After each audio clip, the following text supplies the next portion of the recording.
All right, guys, we're back with round three Edison Format, Epic Cards and Games in Hurst, Texas. We got Sal on the left playing Neo Spacians versus Aaron on the right playing Pure Lightsworn. So it looks like Aaron's going first.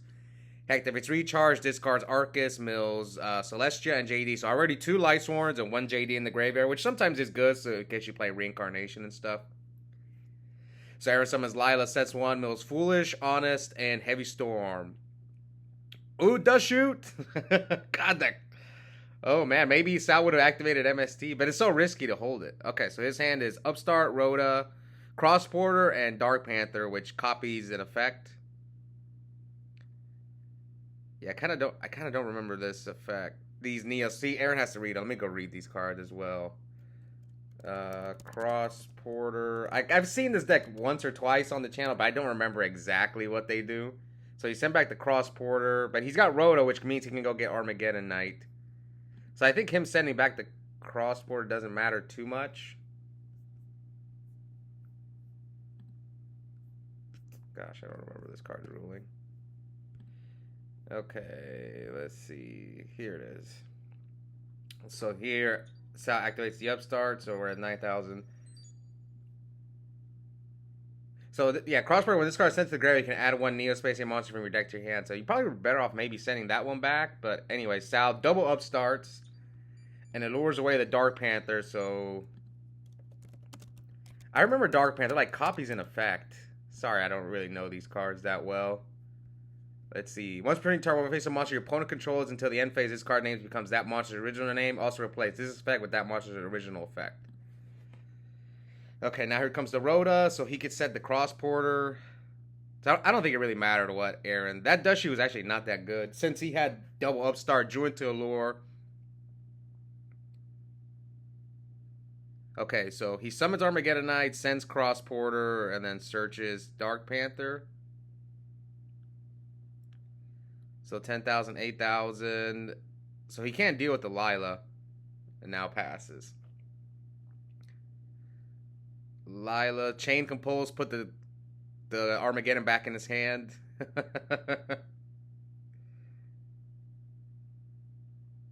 Sets, passes. And then Aaron Mills, Lumina, Lila, and Celestia. So I think Aaron, I don't know if he copied it exactly, but maybe he got inspired by, I think, Edison Club, Lil Man YGO's Lightsworn deck with triple pot of Avarice.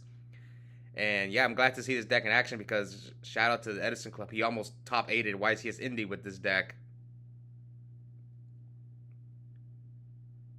Lightsworn is a scary deck, man. I'm always worried about it when I go to a big event because I think everyone feels that way. Lightsworn and Dragon Turbo are those decks where it just... Sometimes you just can't beat those decks.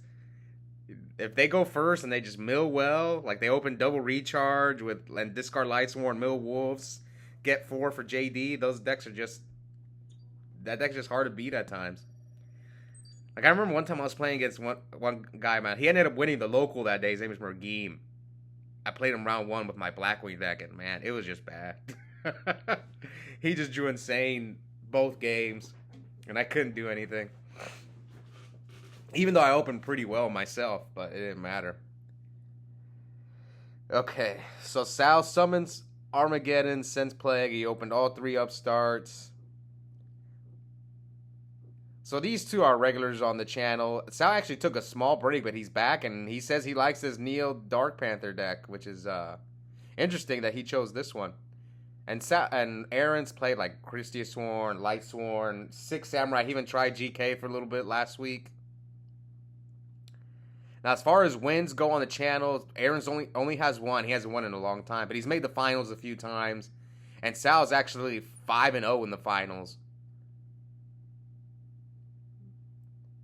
All right, so here he Raiko'd himself? Oh, Celestia. Okay. So he brings out Wolf. This looks pretty good for Aaron. Does he have JD? Oh, he does have JD. That's a ton of damage. Let's see if Sal's got a Gorge or something. Yeah, you're better off just dropping the Gorge now, so that way you only take 21. And he's just going to hit over with both your monsters and probably mill 4. There's the triple average I was talking about. What's that dark he milled? What monster is that on top that he milled? I think it's Plague. Yeah, it looks like Plague is the ultimate Plague. So how will Sal deal with this? I think he's got brain control. So brain control is if it is brain control, that outs JD. Blow. At least you'll blow up the field. Sal's got Junk Synchron, so if he has a level 2 monster, he can go Catastrophe and at least get rid of the JD. But then, if that is Plague, then Aaron can just easily out the Catastrophe with Brio. So let's see what Sal decides to do. He's got a... Yeah, that is brain control. Okay, so I don't think he could kill him because Aaron's at 11,000, but... I'd be surprised if he could kill him. I mean, maybe. I know this deck plays Dark Creator and stuff. Maybe you can, like, brain control... Let me go read Dark Creator's effect, because last time I actually got the effect wrong. Last time this deck was on the channel. It's like Norlaris, and this deck I really... No one at my locals plays. Like, I don't play online, so I really don't have much experience against these decks. I've only played like a Norlaris deck one time, and it was at RBET Orlando. I played it round 1, and that guy, and I beat him, and that guy ended up making top 16 or top 8. I think he made top 8. I was supposed to get his deck profile, but I messed up and I left the venue. Anyway, he makes Catastrophe, attacks over JD, and sets 2. But let me just read Dark Creator's effect. Cannot be normal summoned or set. Must first be special summoned from your hand by having 5 or more dark monsters in your graveyard. See, I forgot this effect. While you control no monsters, that's a big deal. I thought you could have a monster in the field and bring it out. Anyway, once per turn, you can manage 1 dark monster from your target, 1 dark monster in your graveyard, special summon that target. And here comes the Plague Spreader. Synchros for Black Rose, probably. Yeah, here comes Black Rose and Sal with the Solemn. So now Sal's at 29.50. Aaron's hand is Gores and 2 other cards.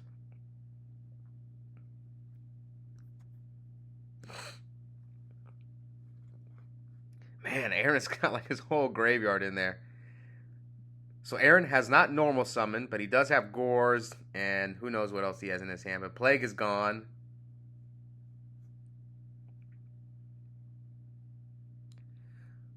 Also, both these guys are undefeated.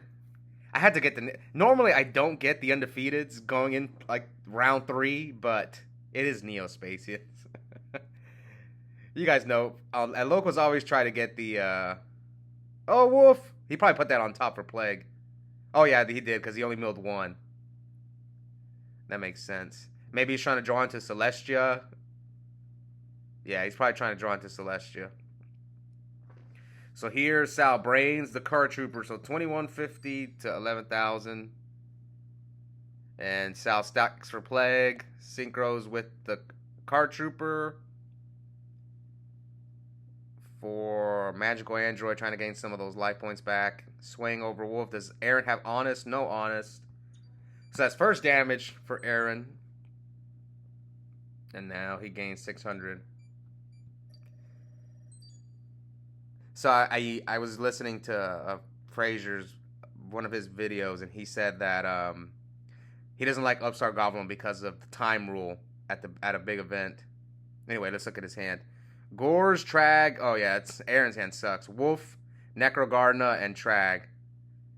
And Trag with only 3 cards in hand is not that good. But anyway, back to Upstart Goblin.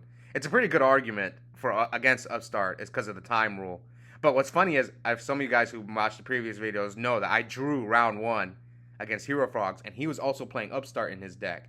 And we both, I don't know if he sided, he told me I sided out all my Upstarts. So did I. And I sided out my Solemn. So it's not like my argument for Upstarts, like if you're going into game 3, you can side out Upstart and Solemn. I do that, like, if we had a long first 2 games, I'm like, okay, let me take out Upstart, let me take out Solemn. So it's not the best argument. All right, so 13, 22, 24, so 35, 39, 49, 59 total. Unless he drops a Trag, and then he makes Junk Warrior. So Aaron did not drop the Trag. Now he sets probably the Necrogardener. That's my guess. Oh, no, it's Raikou. I thought he was going to set the Necro. So he pops the Catastor, mills Mirror Force, Gores, Jane.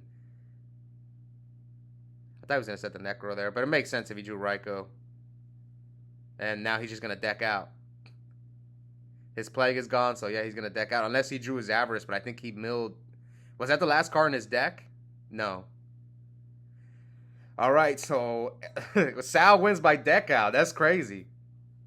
I don't think I've ever had a deck out on the channel. Yeah, I don't think so. All right, so Aaron's going first, game 2.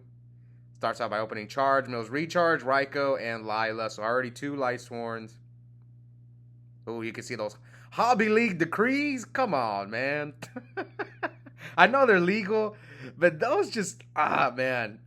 Hobby League cards are really irritating because they're just so much heavier. But I feel like QCRs are as well, a little bit. People were getting, I think someone was getting mad at me because I kept drawing one of my QCRs the other day. And I only play one in my deck. It looks kind of suspicious. I need to get them all QCR because then people are going to start. All right, here he mills Honest, Lightning Vortex, and Soul Recharge. The only reason I have 1 QCR Hamster is because I bought it. I was running 2 for the longest, and then the night before the event, I decided to go find a third one, and the only one the vendors had was a QCR one. So I was like, okay, I'll take it. I should have bought all 3, but the vendor I went to only had 2, and I was like, I don't want to. So it's like, I would have bought all 3 of them if they had 3. I will eventually if I decide to continue running 3 Hamster, which I don't know. We'll see. I don't know what I'm going to do moving forward. Anyway, let's get to the duel. Aaron has a Lila, and then Sal activated the D draw for Neo Spacians. I forgot the name. I think you Foolish. Is that how it works?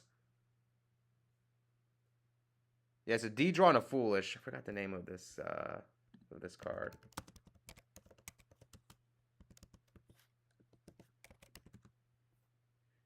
All right, so Sal mills Dushu, Brain Control, and Armageddon Knight.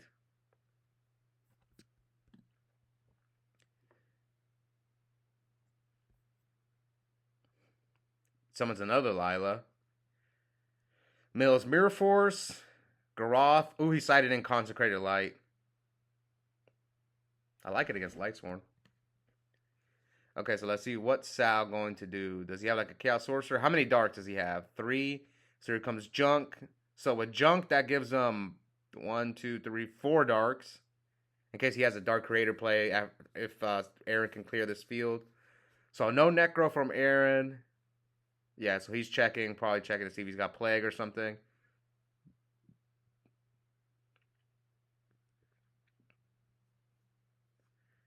I like this Neo Spacian deck.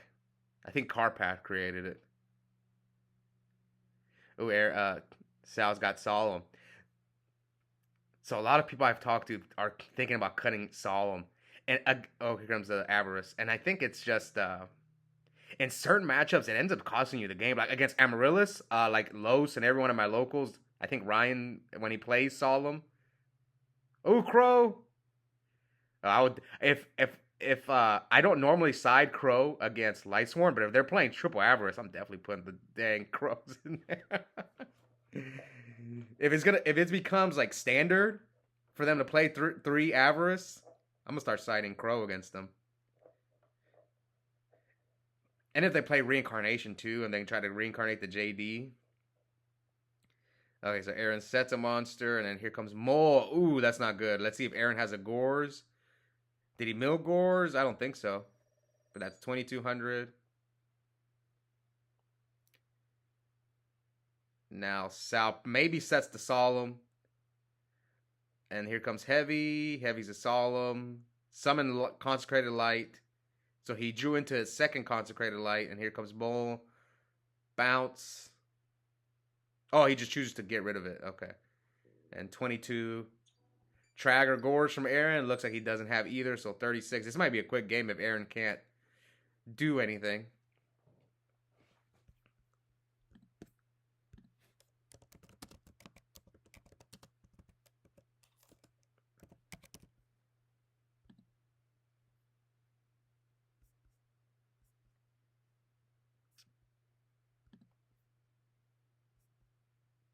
Okay, so that's the name of this card. So here, Aaron Lumina Garoths, tops for Plague. What is he going to make? Mistworm, Brio, a level 5, so he goes for a level 6.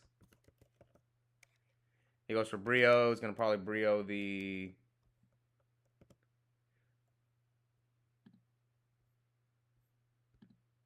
Oh, this is kind of bad because like he still got the mole, so he can bounce either the Lumina or the Brio back. But what else could he have done? Here, let me read this convert contact card. So he mills Wolf, Foolish. So at least he milled the Wolf. So it says if you control no monster. See, I forget this effect. So this is why it's good to watch decks. So you can kind of learn. So yeah, convert contact, you can only use it if you control no monsters. Send 2 Neo Spacians monsters. 1 from your hand and 1 from your deck to the graveyard. Then draw 2 cards. Okay. It's a pretty good card. The only weakness is that you have to control no monsters. Okay, so now Sal has a back row and a set monster.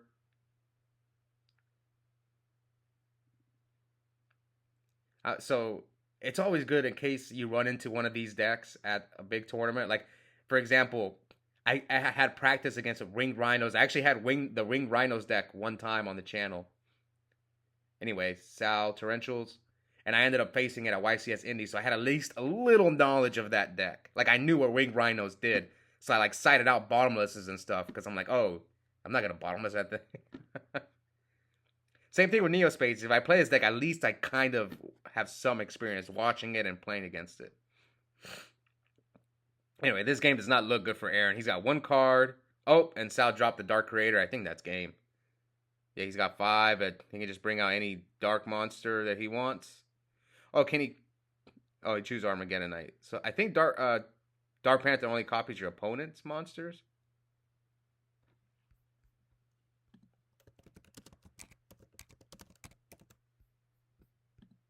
Yeah, I don't think you can copy your own monsters, right? Yeah, your opponent controls. Okay. So he wins with a Dark Creator. So quick 2-0. Sal's moving on with a 3-0 record or Neo Spacians. So this tournament was 4 rounds of Swiss. Sal's guaranteed a spot in top 4. Hope you guys enjoyed that match, and we'll be back soon for the rest of the tournament. Bye, guys.